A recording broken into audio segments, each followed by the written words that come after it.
Hi, it's Cassie, Artist in Residence with Imagine. I'm going to show you how to use Studio Glaze on an acetate sheet to achieve a stained glass look. So today I have a stamp from Simon Says Stamp from a set called Beautiful Day, and I just chose one of the butterflies, and I'm going to stamp it on this acetate sheet. I'm using VersaFine Clair in Nocturne, and I stamped it a couple of times, although you can't see in the video. And then I'm going to use black embossing powder and thermal emboss it so that we can use the Studio Glaze over it and keep those lines nice and crisp. So first I'm using the Studio Glaze called Emerald City. It's that nice green color, and I found that using it with the nib on the bottle rather than a paintbrush or some other method worked best for achieving the stained glass look than any other way that I've tried. I tried a couple different ways, and really I thought this gave the best, most even coverage.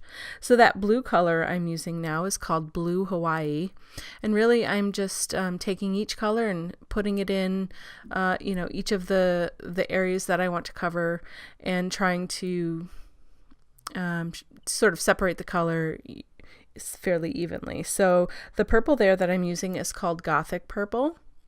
And then in the center, I used gold, and that gold does have a nice metallic look to it.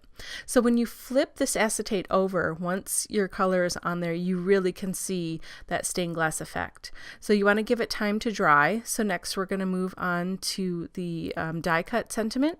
I chose Thanks.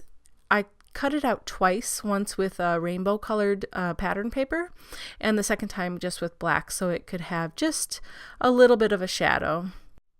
I'm using the On Point glue to stick that Thanks to the shadowed piece. I really like the way that this glue, how quickly it dries and how nicely it adheres intricate pieces together. So then I'm just sticking down that yellow circle with some foam adhesive, and I used the Nocturne ink again to do the dashed line there, and then I'm going to fussy cut that acetate sheet with the butterfly on it.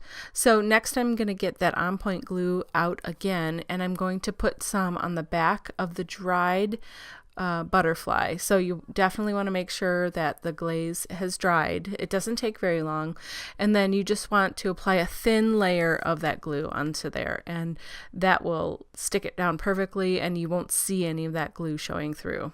I found that was the best way to adhere that to the card. And again, using On Point glue to stick that Thanks right down on the card base. So then I really just wanted that Thanks to stand out just a little bit more. So I really love using the Pico Embellisher for that purpose. This is clear, and so it's just going to give it a shine and a little dimension. And I'm using Nocturne there to stamp the sentiment, and there is my final card. So you can see in the close-up here some of that, that stained glass look. I hope you enjoyed this project today, and for more inspiration, please visit imaginecrafts.com. Thank you!